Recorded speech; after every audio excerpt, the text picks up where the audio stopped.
All right, we're going to check FSD beta 10.3.0 in the rain. Try and give a description of what I'm feeling at each part of the journey.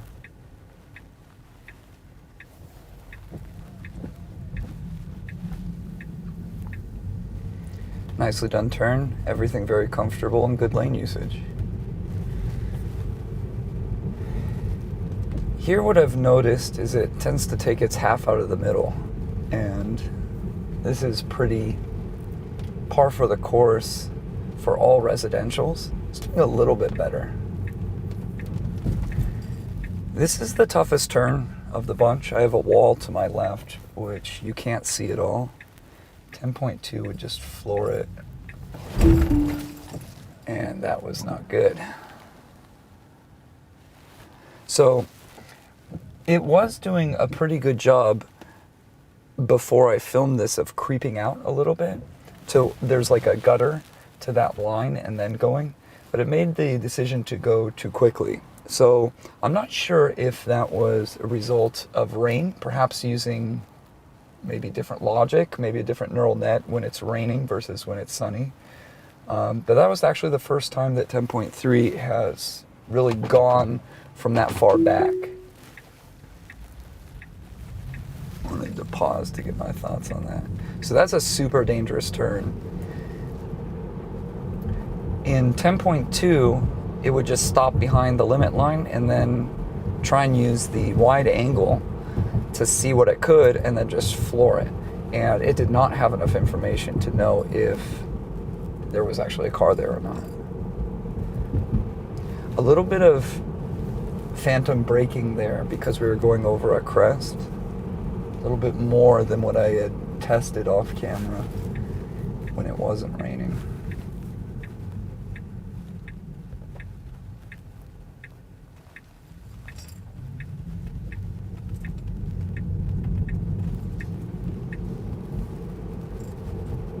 Very smooth, very comfortable.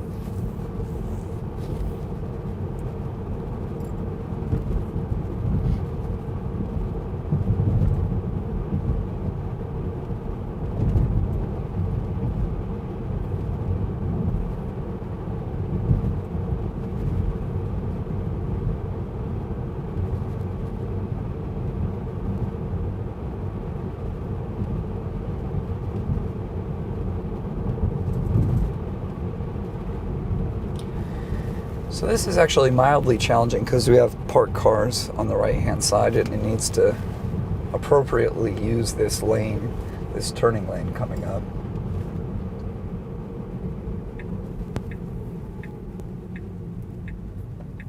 Nicely done. Little abrupt stop there at the end that would have been noticeable if you had been in the car.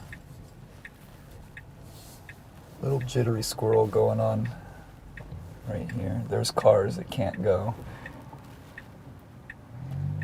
It's angled off at a pretty good degree to be able to see the vehicles, and now it can go, and it did. I did not tap the accelerator. I like that it didn't slow down for that car, not one bit. It's a little too overreactive of all potential threats. And car turning in front of it, where it's obviously going to be cleared by the time we get there, was one that it was overreactive for. Boom.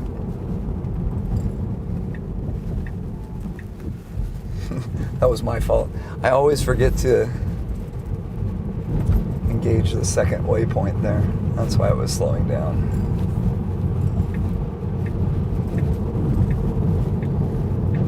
Very nice natural lane change. That car coming out was a little scary. Hard for me to read its intent.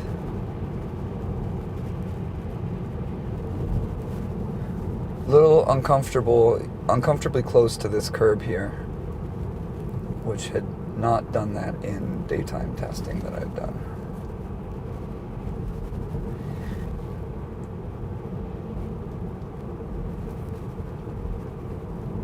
In 10.2, it would get like butt-puckeringly uncomfortable to some of the curbs, especially on like turning and descending, like when there's like two things going on at the same time. It was a little uncomfortable, but it was fine. Everything here has been very comfortable.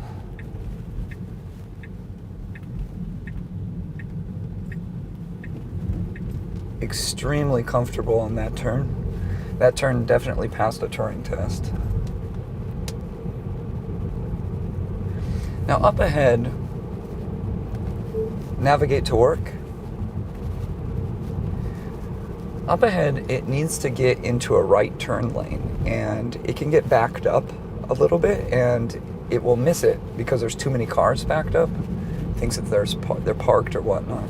So let's see if it gets in the appropriate lane. Let's watch the path planner. It does see it correctly. And it does it fine when there's no cars. It's when they're backed up this amount. Very, very smooth turn. Like, shockingly good.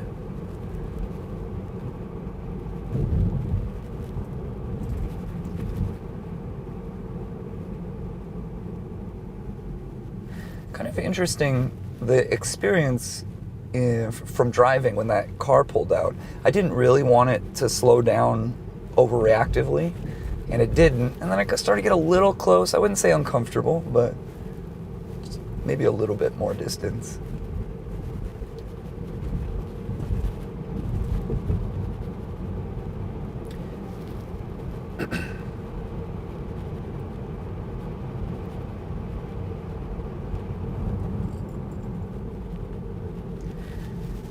This build, and 10.2 for that matter, it's very comfortable going into stop cars.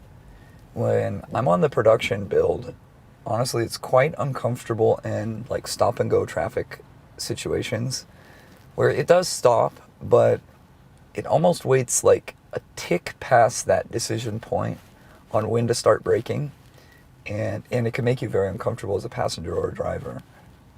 This, it kind of like gently eases off the accelerator and does not give you that sense of discomfort.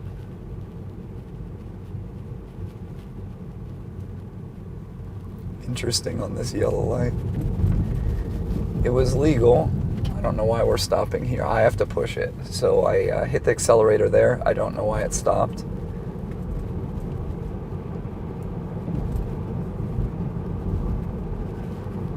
So far, one intervention and one disengagement. With the disengagement, all disengagements are not created the same. The disengagement at the beginning of the drive, that's a T-bone accident that I stopped. So that's a pretty big one.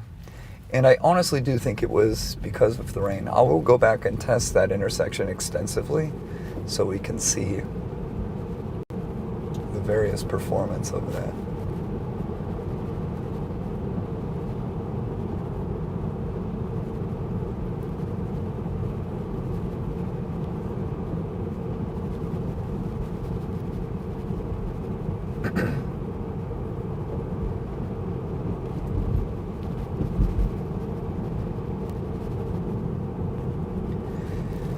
The upcoming intersection is going downhill and turning, and it's long.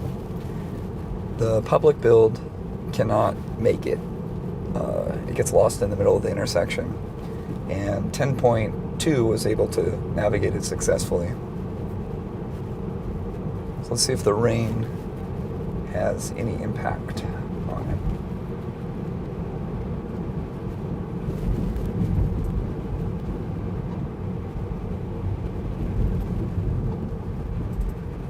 Very nice job.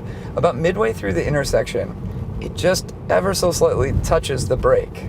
Not enough to be uncomfortable, but where you can feel where it goes, oh shoot, I'm in the middle of the intersection. I can't quite see my correct path. I'm not so confident. And then it finds it and proceeds normally. That was a little late. That car going across. All right, disengage to get in the parking lot for work. Like, so close. I'm gonna do this drive again and see if we can't get that first unprotected left turn good. FSD beta 10.3.0.